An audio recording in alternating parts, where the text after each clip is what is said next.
our second conversation. And there is some progression, hopefully, in your thinking, at least in the thinking of those of us who have been thinking about dissent for a long time. There are multiple ways of being a dissenter, and Bill spoke to us about that last night in such clear ways. With lots of ways, with a stick on the street, yes, yes. Defying conventional wisdom, yes, yes, all those things. But sometimes some people among us just say, well, I am going to build a new thing. And that is also dissenting. Because this too will pass. And when this passes, this chaos of our nation, or the chaos of the denomination, when it passes, we want to be ready. And that was the thinking of Baptist Theological Seminary when it began in 1989. We've already mentioned Tom Grace, we've already mentioned Alan Neely and Thomas Neal, Mary Strauss, who could not be with us today. We have BTSR graduates who are here. A few of us are here in the room. Yes, yes. A new thing began as a way of dissent. And then after that new thing began, then what was it, like 12 or 13 other seminaries became and kind of made it hard for us to kind of coexist, right? But we're thankful for Wake Forest University School of Divinity. For a new thing was begun there too, or here too.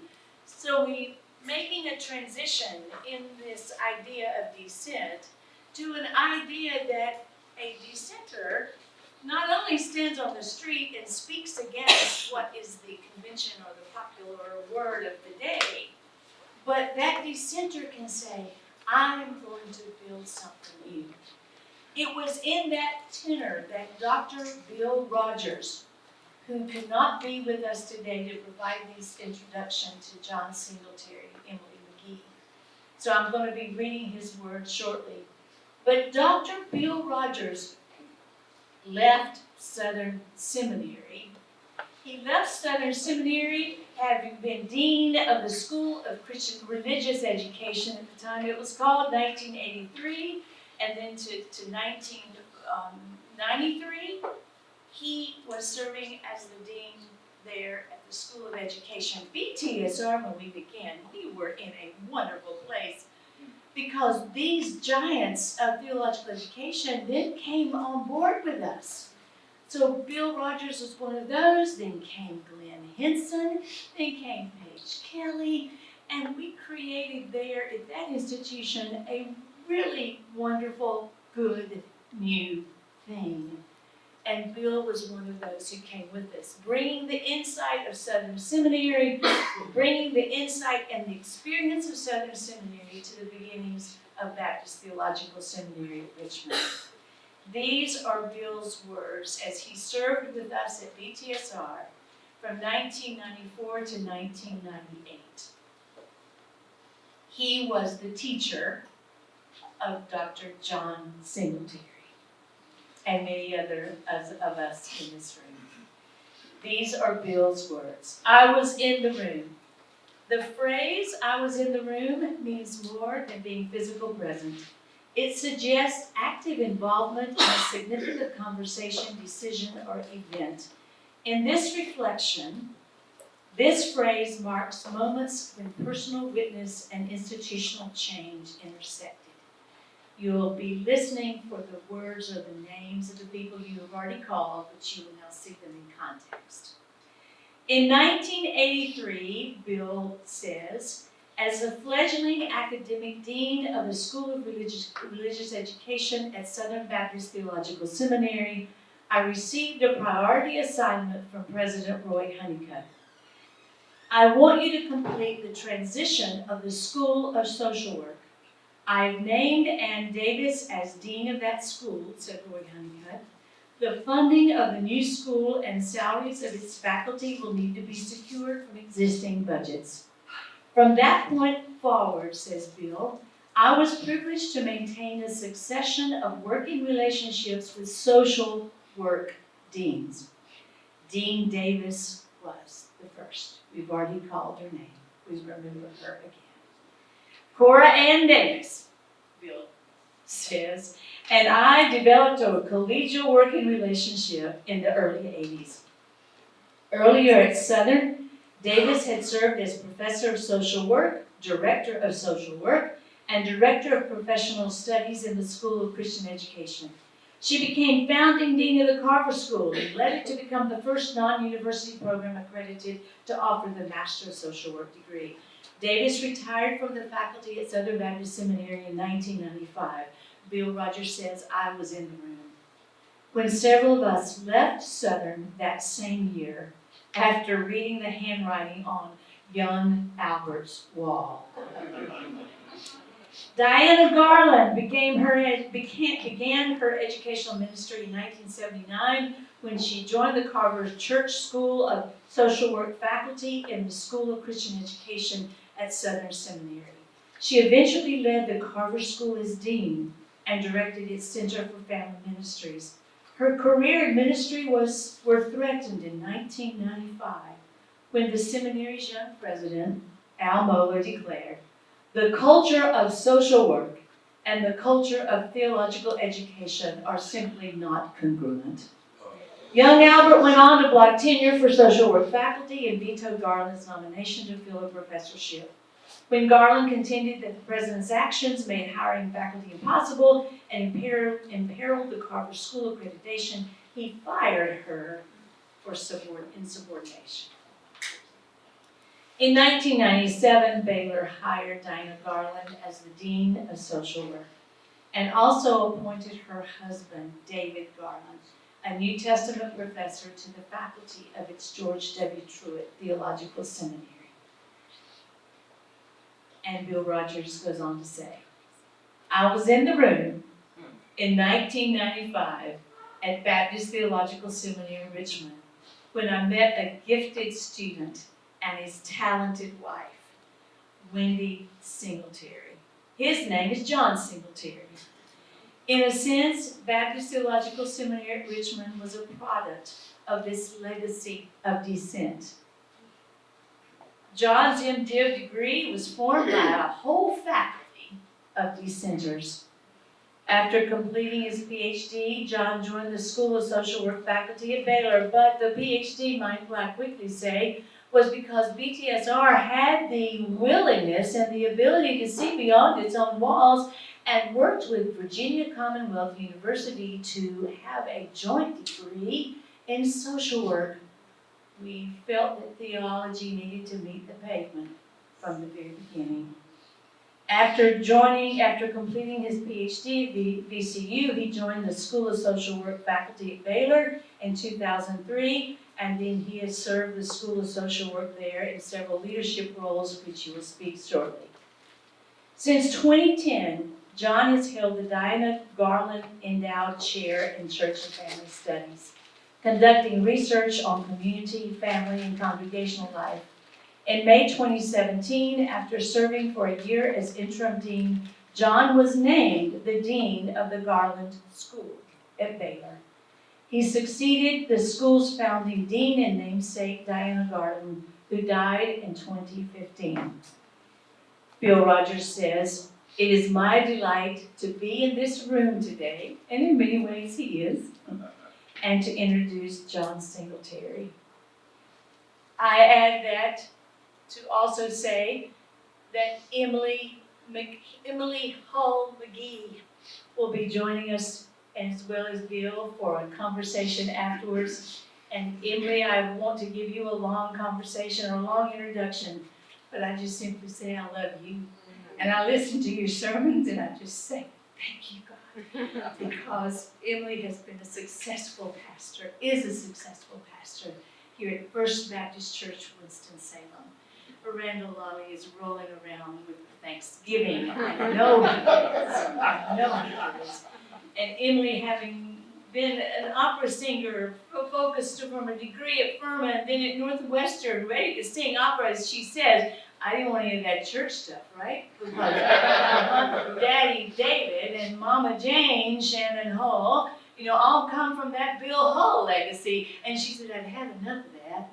Then something happened, and she'll tell her story. She made the decision to come to Wake Forest School of Divinity in its early nascent stages. And she has been a forthright witness to the idea that dissenting can also mean beginning a new thing going forward. Jon, come. Emily, come join. Thank you for coming. Thank you for coming.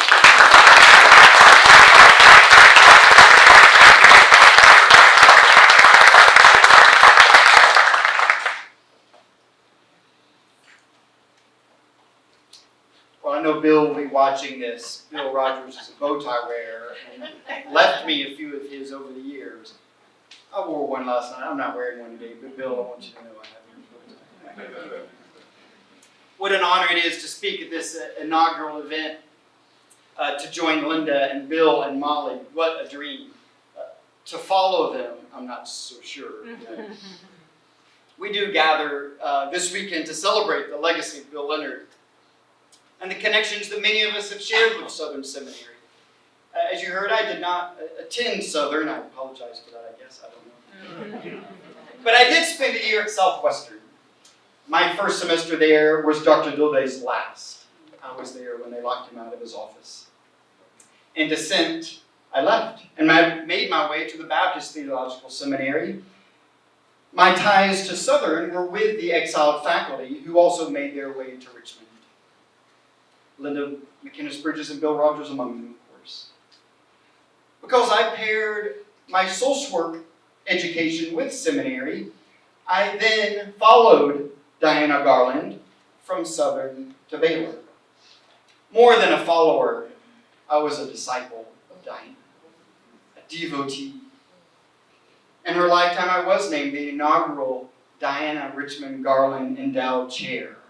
So her name has been on my business card ever since. After her death, I followed her as dean of what became the Diana Richmond Garland School of Social Work. Then her name was on my card twice, and I know she relished that even more. I proudly served in that role for 10 years, until last summer. I've told a version of these stories for years, and I've always told them as stories of following Dilday out the door, following moderate Baptists to the CBF, an alliance of Baptists, following the faculty to Richmond, following Diana to Baylor, and then following her into the deanship. I want to tell it a little differently this morning. Every one of those was also a story of leaving. I've described my life as a list of people I followed. It is equally a list of rooms that I walked out of. I'm not sure I completely have made sense of that until this year. Largely because the most difficult to walk out of was the dean's office at Baylor. Because of my commitment to Diana, sure. More so to our faculty and students and the amazing work they do. All of the values that we hold dear as social workers, especially at the time, our work alongside our LGBTQ+ siblings. Last summer, as many of you know, and as Baptist News Global and Good Faith Media reported, I announced the continuation of a decade-long research project and its funding from the Ball Foundation to understand the experiences of queer persons, along with women, who describe what they experience as institutional betrayal in churches. Shortly after announcing the grant, we received news that we would be returning the grant to the funder and canceling the project. I found myself wrestling with these decisions, wrestling with my own anger, shame, and anxiety. And then 3 months later, I stepped down as dean and returned to the faculty where I know the work can continue. For a year, I've described this as a decision I made, or a decision I had to make, or a decision that was made for me. All true, and yet none fully true. I did not decide to dissent. I stopped resisting a dissent that was already deep within me. I can look back on how the resignation helped me see within myself a longer journey of dissent, maybe even a life of dissent. It was in the research that had been going on a decade that I would not abandon, in the students we supported, in the board seat I would not give up, in the women whose work I would not disavow. All of it was in the room before I said anything. The resignation only made it visible. But do not hear that as something that happened to me while I stood by. Recognizing what is true and paying for it in public is a harder decision than an impulsive one. Because afterwards you cannot tell yourself you were simply swept up. I knew this. I picked the moment. I stood my ground. As Dr. Leonard reminds us last night, we come from a long line of dissenters. In August 1662, roughly 2,000 ministers in England were ejected from their pulpits for declining to conform to the Book of Common Prayer. They did not invent a disagreement that summer. They declined to sign a document that would have required them to misdescribe what they had already believed and professed. The act of uniformity did not make them dissenters. It made their dissent visible. Within 2 years, the Conventicle Act made it a crime for 5 or more of the dissenters to gather for worship. And our people, these dissenters, filled the prisons of England. They did not come to be known as people who dissented. They came to be known as dissenters. As Bill said last night, capital D. It became the name, not a verb, a noun. Not something they did on a Tuesday. Something they were. In time, Bill, they would become known as the old dissenters. The emerging young Methodists were the new dissenters. Thank you, organizers, for not calling us the old dissenters this weekend. So when our government and our organizations, our churches, and our schools drive us to a renewed call to dissent, I want to suggest that we are not being called to take up a new practice. We are being called to answer to an old name. Answering to a name like that is less of a decision and more of a vow. I want to talk about it as a rule of life. A rule of life holds 2 things. Benedictines make their vow in a single act. Stability, obedience, conversion of life. It is public, total, a vow made once. They also keep the office that supports the vow. These are the practices that are daily, small, endlessly repeated. The vow is what you are bound to. The office and the practices are what give that vow its meaning. I plan to talk about dissent as one practice among several. But the longer I sat with it, it didn't quite fit. Dissent is not one of the practices. Dissent is our vow. A vow I implicitly made a long time ago, and one that each of you have made with me. There's something almost funny about a Baptist invoking a Benedictine practice to explain Baptist dissent. I know. But the distinction is what I needed, and could not find it in our own vocabulary. I think we're good at moments of decision, maybe less so about describing the preparation that goes into the years on either side of it. Here's what I see as the struggle with dissent as a singular decision. The decision is not the hard part. Anyone can resign. The hard part is the next Monday. The phone calls the next week. The hard part is the now 10 months after, when the letter is old news and you still have to get up and be the person who wrote it without bitterness, without performance, without regret or resentment, without becoming the person whose entire personality is the thing you loved.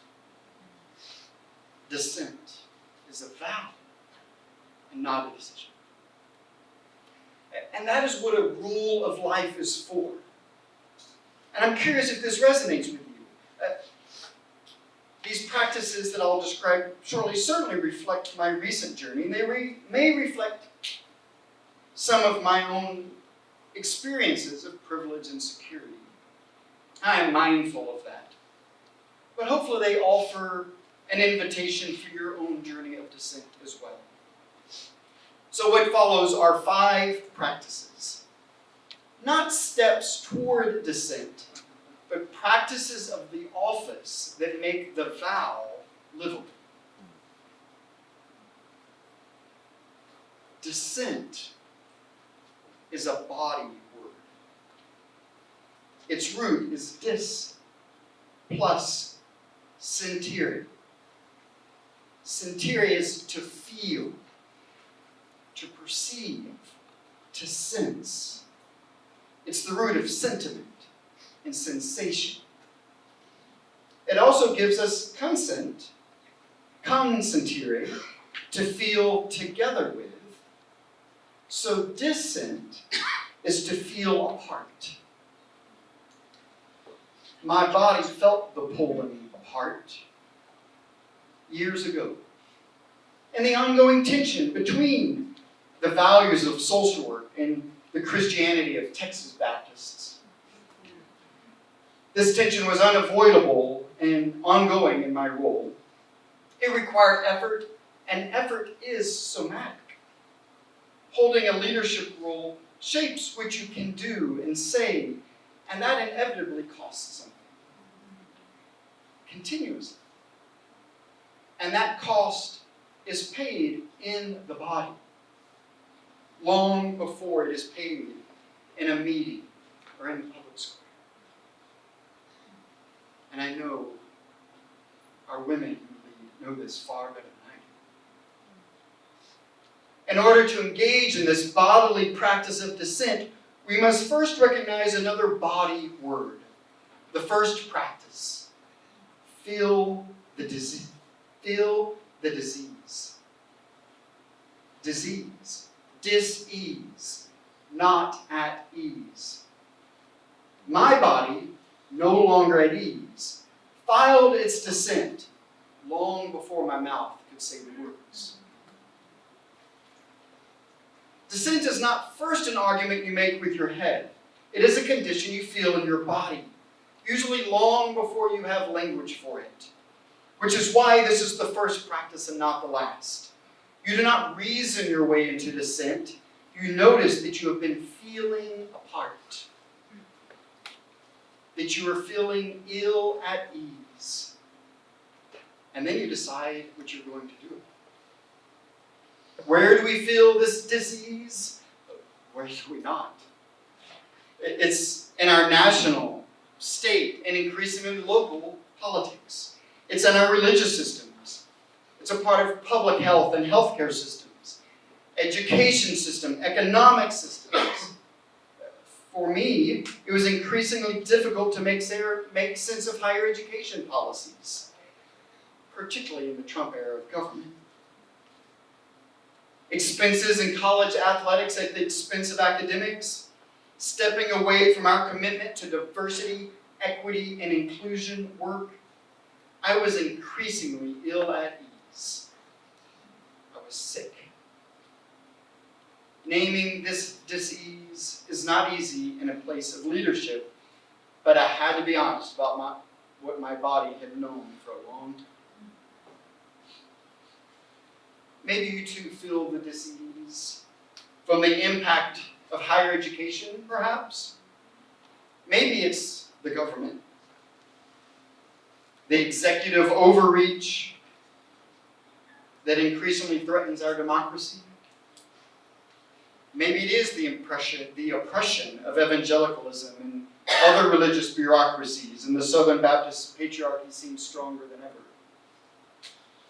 We each likely feel a version of this dis-ease in so many ways. And this inevitably drives us to enter into despair.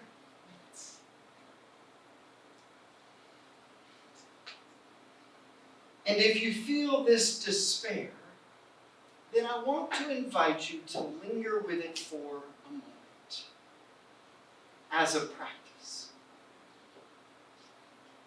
Painful though it may be, because we long to be a people of hope. We look up and in every direction for hope.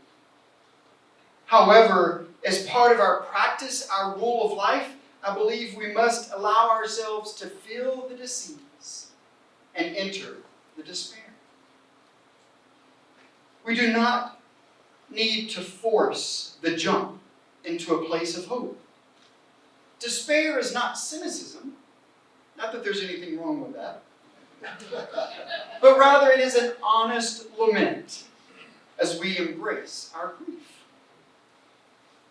Miguel de la Torre is the author of Embracing Hopelessness. And he makes the case that hope, as we usually think of it, functions as an anesthetic. It permits those with time to wait to counsel patience to those without it. Hope becomes the mechanism by which the comfortable defer justice indefinitely and then call the deferral faith. His alternative is neither optimism nor resignation. It is action without the guarantee of success. Despair as a practice of dissent. There are seasons when changing the systems around us seem perpetually uphill.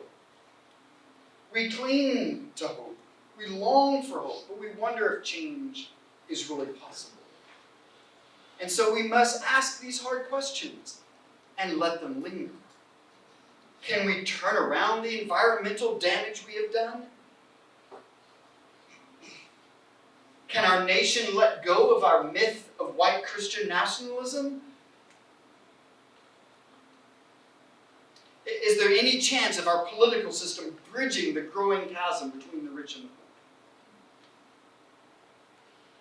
If your sense of hope requires a promise of change in order to act, then your hope depends on a forecast, and that forecast is bleak.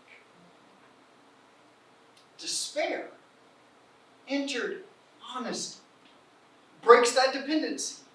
You stop needing the outcome in order to move. This can be a heavy teaching, but it doesn't have to be a dark one. It can be liberation. It is the difference between I will do this because it will work, and I will do this because it is mine to do. Which leads to the third practice, becoming disentangled. To disentangle is to discover what you are actually caught in, which is almost never what you assume. We each get tangled in our political affiliations, our churches, the organizations we support, and the ones that support us. To disentangle is to notice how they have a grip on us and how challenging it can be to break free. In some situations, we cannot find release from the oppressive systems that control us. And others, we are just as bound by the privilege that they provide, the power we accrue, and the positions we hold in. For me, this is the harder entanglement to undo. The position I held had a hold on me. And when this happens, a position does not hold us by our beliefs. It holds us by our belonging. The title, the parking space, the invitation list. The way a stranger's face changes when you tell them what you do. When I stepped down from my position as dean, I did not know how to separate myself from the role. I had no idea how to untangle myself from a set of attachments that had my name, as well as Diana's, written on them. Attachments, I had become convinced, were my calling. How do I disentangle myself? A false self. That my identity was that of being the dean. From a true self. That I am God's beloved. Called to love others well. That is the knot from which my therapist and my spiritual director have been trying to help me disentangle all year. And it has led me to the fourth practice, the contemplative work of discernment. Discern. Dis plus cernere. To sift. To separate. To sort one thing from another. As Jesus suggests, sifting is a farming word before it is a spiritual one. You throw the harvest into the air and let the wind carry off what is not the grain. But here is the part that becomes tricky and gets left out when we use the word too loosely. The good grain and the chaff get thrown up together, and for a moment before the wind decides, they look the same. The question discernment answers is not what should I do, but which of these voices is truly mine. After the first three practices, this question is finally answerable, which is why it comes fourth and not first. Dis-ease has shown you where you are not at rest. Despair has removed your dependence on the forecast. Disentanglement separates your core convictions from your attachments. And now discernment is what happens next, in the air, before anything lands. Discernment has helped me know the difference between what I believed and what I was rewarded for believing. For me, a great deal of what I had experienced as conviction turned out to be position. I loved being the dean, and I was good at it. I also loved the privileges that came with it. The freedom, the power to decide the rooms that I walked into and the ones I walked out of. The things I said I believed because I was expected to believe them. Discernment is not clear, and it is costly. Sifting the wheat from the chaff is laborious, painstaking, exhausting, and it does not end. Looking back, I do not know with certainty everything that was conviction and everything that was position. I'm telling you this not as confession of failure, but as a description of the practice, which is not one clean separation, but a repeated, unfinished sorting, and sifting. Some of you may be doing this now with what I'm sharing with you. Sifting through what was courage from what was self-protection. Deciding whether my stepping down was dissent or simply what was left to do. Truth be told, I've not finished sorting it out myself. One more. But before I give you the last one, I want to look back at the practices. 4 of them are dis words, D-I-S. Dis-ease, disentangle, discern, dissent itself. Dis means apart, or asunder, or away from. It is the prefix of separation. It names the labor, the sifting, the loosening, the standing apart. But 2 of these are not dis words, and they happen to be the 2 that hurt, I believe. Despair, I mentioned. It is a combination of D-E, plus sparare, root of hope. So it is to be pulled away from hope. And the last one that I will share is D-E, plus situs. Situs is star. De-situs is the root of desire. And desire is this practice. To practice desire is to be pulled away from the stars. What do I mean? It is a longing for what you cannot reach and cannot stop admiring, looking at, longing for. The dis words are the work. The D words provide the depth. Despair takes hope away. Desire is what is still there to long for once hope is gone. And that is why it comes last. And that is why it is not a consolation prize. It is a longing worth our practice. The other words in the vow, dis-ease, seeks to remove complacency. Despair, to remove elusive or false hope. Disentanglement removes us from our attachments. Discernment removes confusion.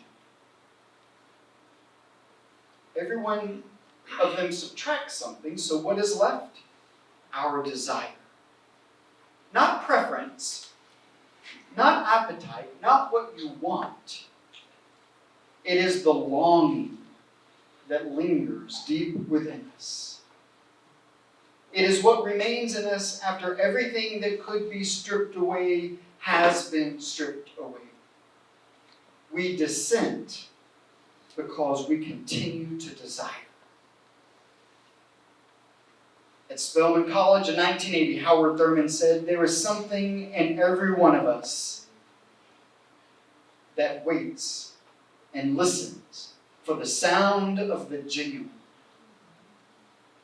The sound of the genuine is this desire. And this desire is the ground of our dissent. And it is why dissent is not contrarianism. Contrarianism is a reaction to what other people say or do, which means it is still controlled by them. Dissent is fidelity to the desire, the longing that is left within you when nothing external is still speaking.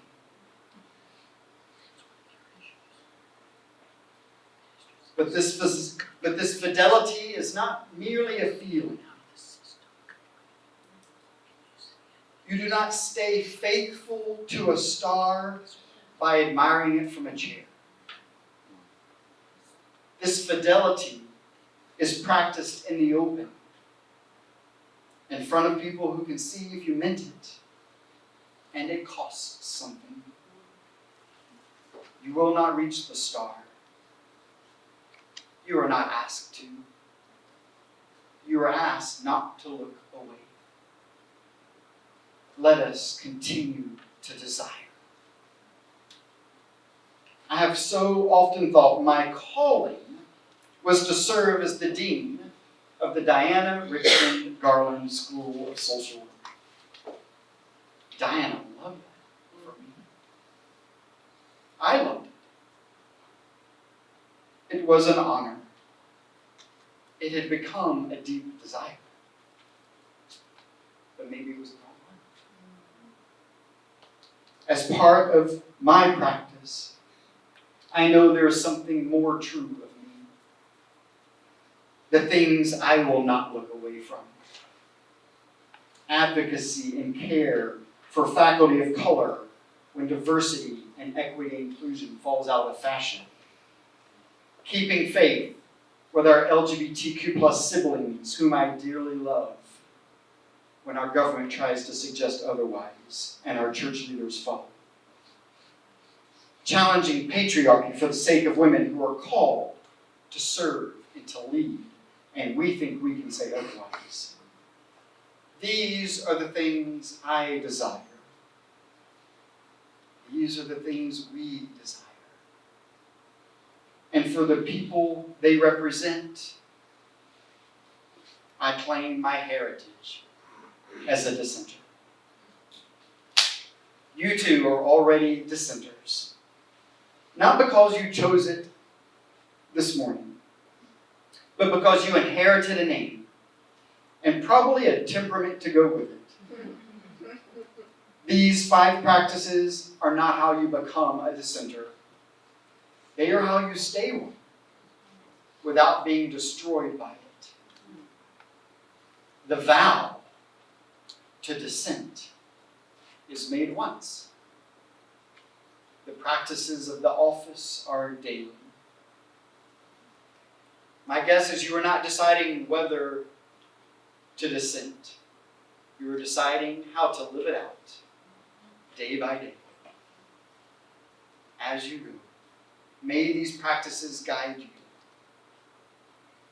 Allow yourself to feel the disease. Enter the despair. Become disentangled. Learn to discern and follow your deepest desire. And then, dissenters, let us answer to the old name as we look to a new future together. Thank you for welcoming me among you. My heart is full. Gosh, I feel like we need to take a holy pause. So, could we just pause for a moment? Close our eyes. Breathe in spirit and wisdom and truth and grace.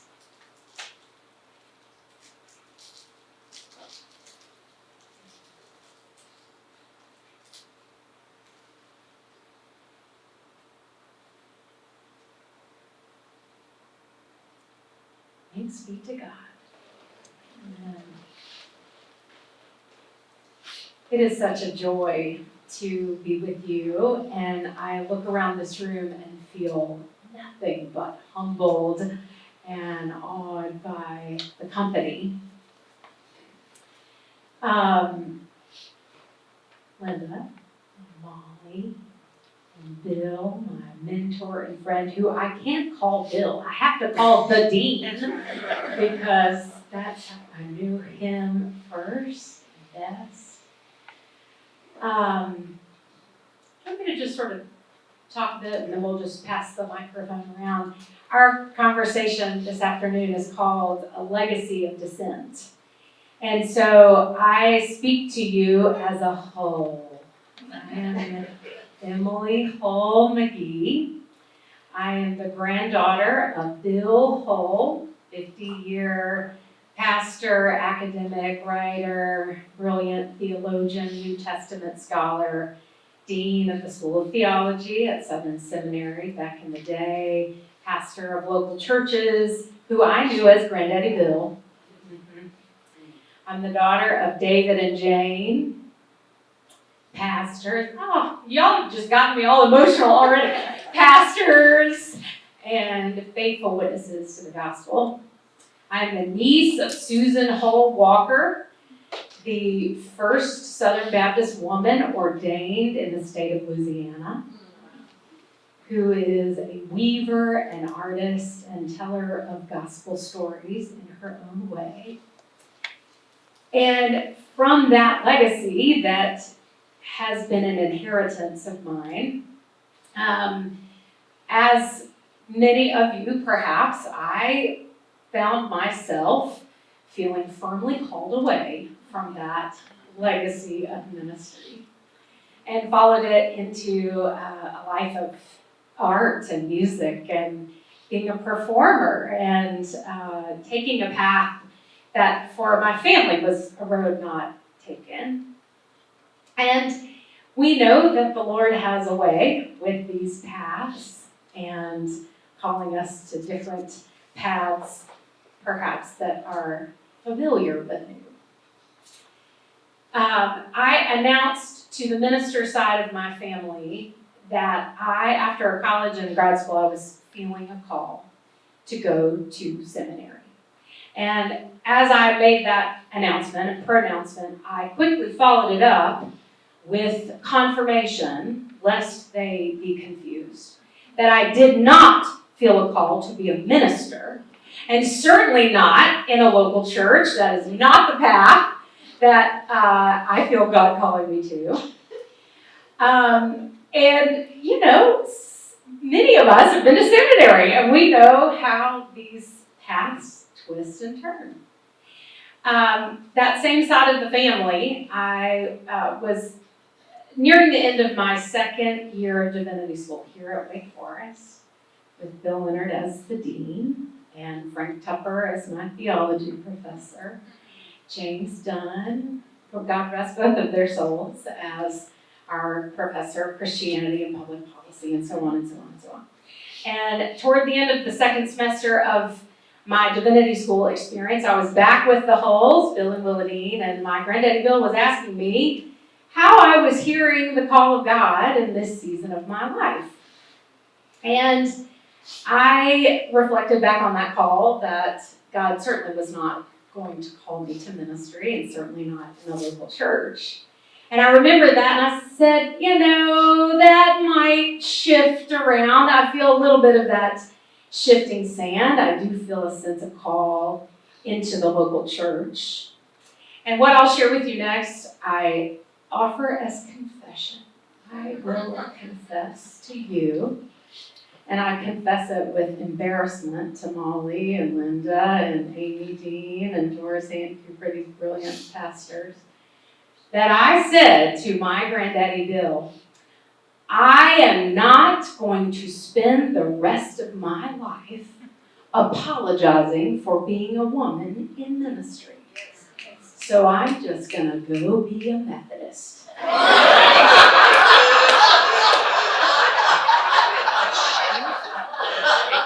At the time, I was interning at the local Methodist church, and that's what I told him. And my granddaddy Bill had many gifts and traits in his life. He was not an angry man. I very rarely saw him get angry. He was very reasoned and very thoughtful. And in this moment, I saw the only flash of anger that I think I ever saw from him when he slammed his hand down on his chair and he said, "We did not do what we did so that people like you could go be Methodists.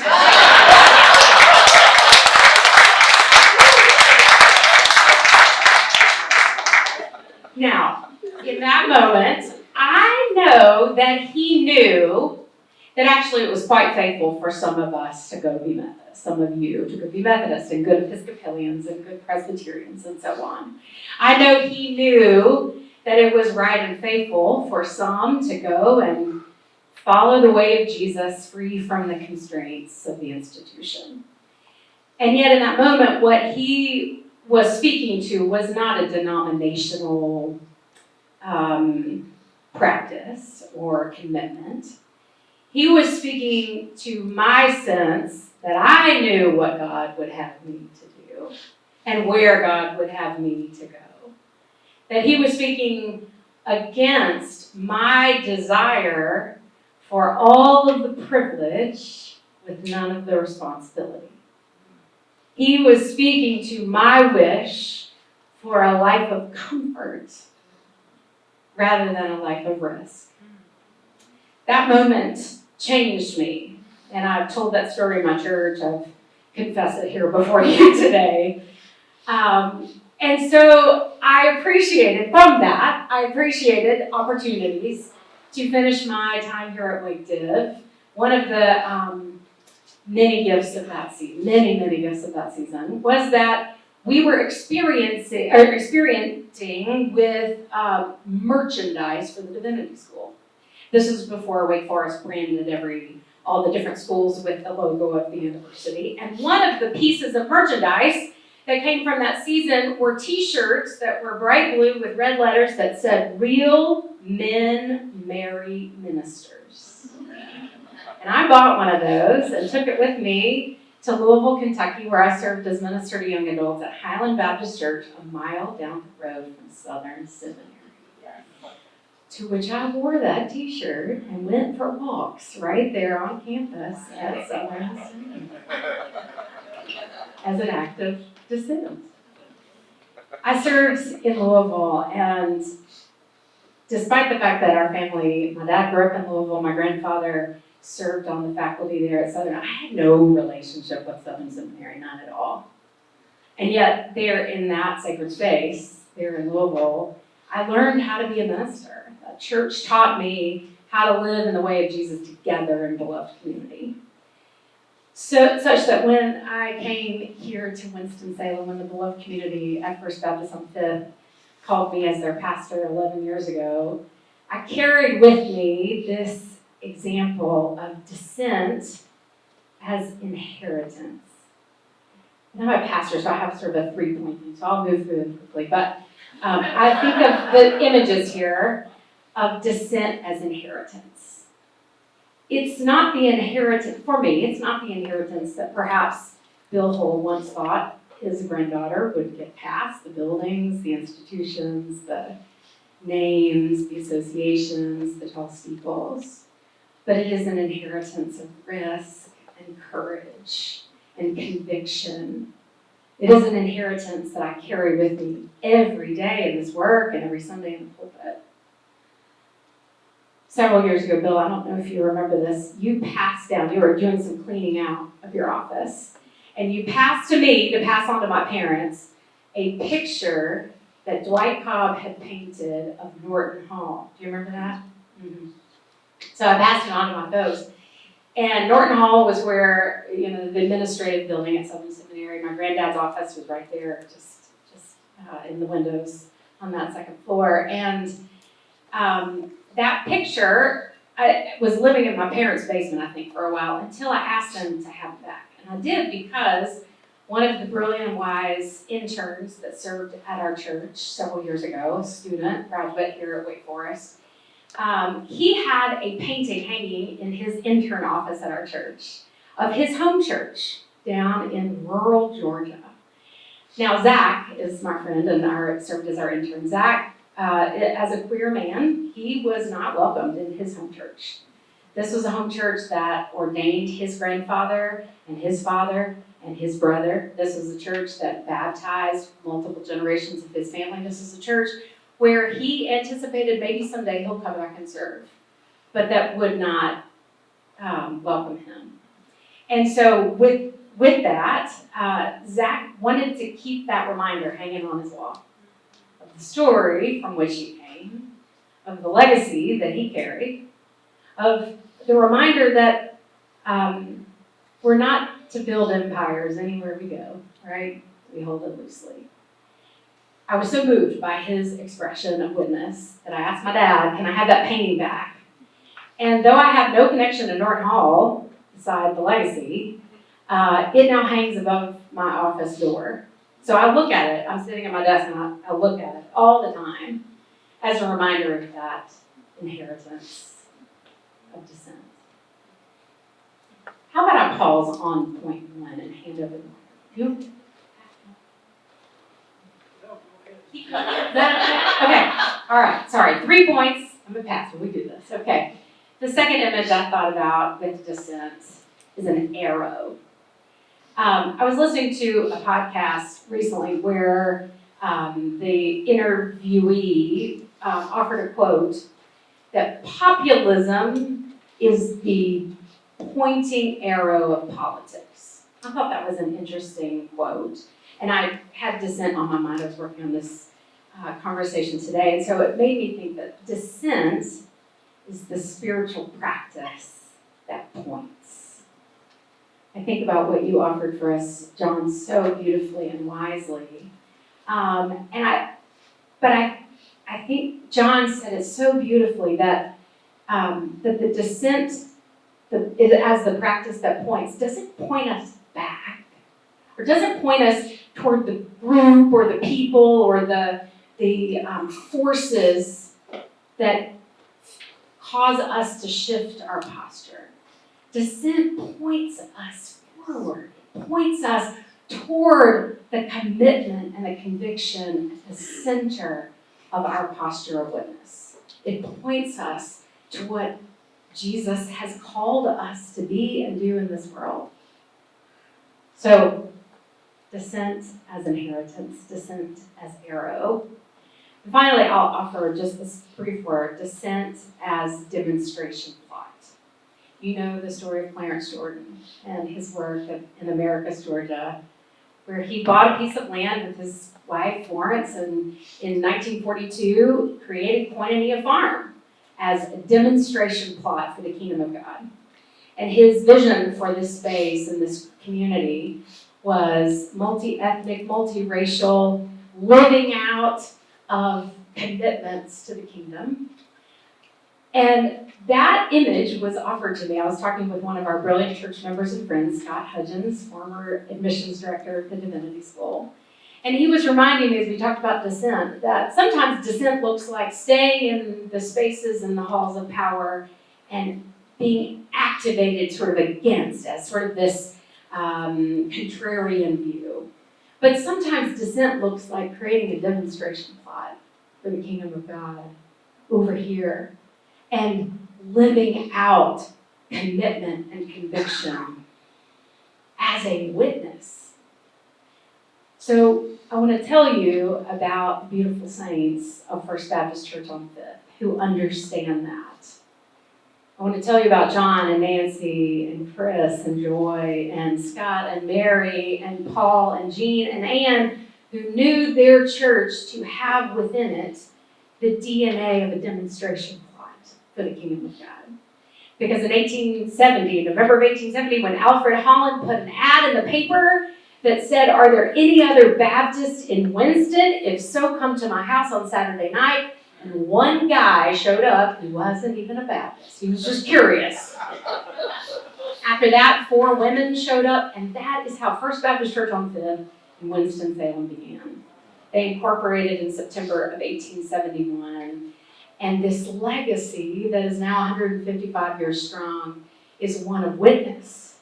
It was a group of farmers and laborers, and together they had an imagination from God of being a Baptist witness in this space. Over the years, the church lived into that calling as they started churches and nonprofit organizations and created ministries. And so it was only right that in July of 2015, First Baptist Church on Fifth would call a young pregnant lady pastor to be their 12th pastor. And so I have had the extraordinary gift to serve there without asterisk or apology for these 11 years.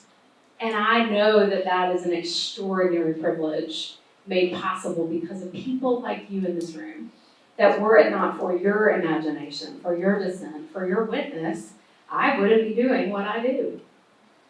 It is an extraordinary privilege to not have to think about Alma one time, not once. I don't think about that man at all. It is an extraordinary privilege when people ask me, are you going to say something about what these Southern Baptists are doing? Well, I do that every Sunday when I step into the pulpit and offer proclamation of the gospel. Yes. It is an extraordinary privilege to pastor this beloved community that is growing. In 5 years, we've had over 200 new members. We're ordaining people to gospel ministry. We are reaching into the community in ways that we hadn't even imagined. And this demonstration plot of the local church, the one I know best, is but a witness. We're rejecting premises that churches are declining and contentious and full of people that can't get along and all that. We're just doing it different. And the thing is, this is not unique. It's not unique. It's the story I know best, but this is happening. This is happening in Charlotte.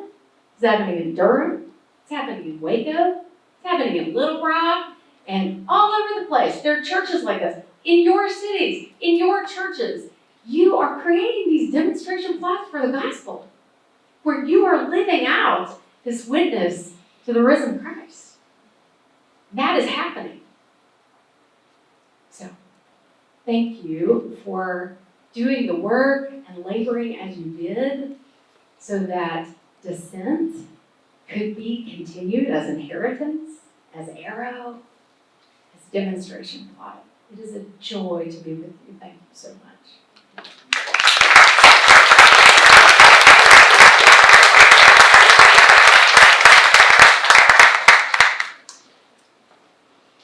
Well, wonderful presentation. Thank you so much. I'm glad, I don't think I'd ever heard you tell the story about I'm going to the Methodist. Certain things you hide from your dean. That's Oh, right. no, the Methodist educated me to about 3 degrees, Texas Wesleyan and Boston University School of Theology. And my first Bible teacher was Dr. Alice Wonders at Texas Wesleyan College, who at that time was the only female chair of a religion department in this country. And my conservative Texas Baptist pastors never told me that I should study with a woman the Bible, because they never thought it would happen. And so I was set free. And she was my first theological mentor. So you make me think, I almost went to the Methodist too. But today I kind of want to pull together both of these good commentaries and say that one of the things, and you laid out this whole process of dissent so systematically and heartfelt, that I really appreciated that. And what it made me think of, one of the things we've lost in much of the country, and that there is a larger campaign to undermine, is diversity, equity, and inclusion. And if there's not diversity, equity, and inclusion, there ain't no gospel. That's right. That's right. At every turn, when you read, you remember Jesus. When when you read Jesus, he comes back to it ever again. And listening to you all made me think of something that's become one of my favorite stories, and it's the Syro-Phoenician woman. You remember? And she comes and asks Jesus to heal her child, and he said, we don't give the crumbs to the dogs. And that's when she teaches Jesus a theological lesson. Oh, but she says, sometimes the dogs eat the crumbs from the master's table. And Jesus finally gets it. That's diversity, equity, and inclusion, all rolled into one. And we must, as a church, we must take DEI into pulpits. Because it's getting lost, it's getting undermined, it's getting criticized, and like the whole slavery debacle, it's being written off in public and museum and historical lines. I was reading more about it this very week. And it was social workers who kicked me up multiple notches on diversity, equity, and inclusion. And I'll just add that to say, for years we taught what we call the Appalachian course. And we took students in January between the semesters to Western North Carolina. And I've been writing about Appalachian religion since the 80s. And someone told us to go visit the Haywood Street Church, which was a former Methodist church, downtown Asheville. And it is a church aimed at street people. And I started taking our students from here to the Haywood Street Church.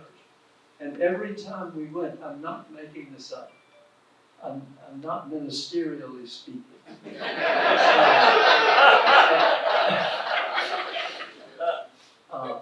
I don't believe that when we went to I think it was the Wednesday worship service with lunch, that when the service was over, every student had been brought to tears at some point during the service. Because these were the rough folks on the streets of Asheville. And we kept going back, and it became a centerpiece of that trip. Because they saw what was happening with diversity, equity, and inclusion before their very eyes, with the people most left out. And the other way we learned, it was a tough crowd. And they had a black guy who played the organ for the worship service, Dr. Bowen. And he could play the hymns, and then he'd jazz them up. And so we felt that. But carrying there is no gospel without diversity, equity, and inclusion. And our family learned that when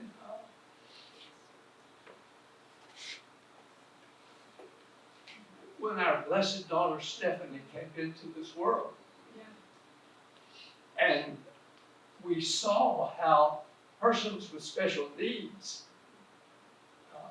even in churches often, are written off. Yes. Not intentionally. But, and I'm not sure now,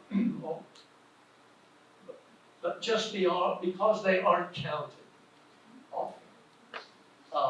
Or their issues are too complex to try to deal with in particular kinds of settings. And she was the great social work teacher to us. campus and me, because we had to go places we hadn't been before, and be with her peers that we hadn't been with before.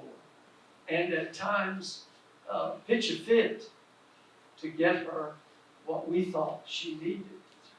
And so that's where I just kind of sum up what we've done this morning that has been laid out for us. And by the way, I'm just going to say this. Through the leadership of First Baptist Church on 5th,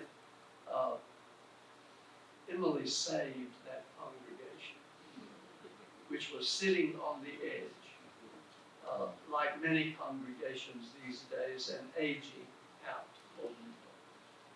And to hear her talk about 200 people in that downtown congregation, and her leadership was a factor in that.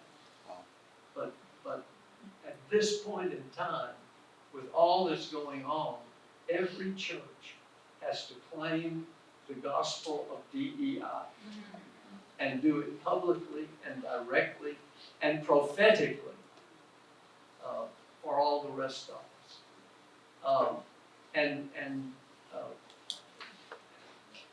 People don't go to Sunday school no more.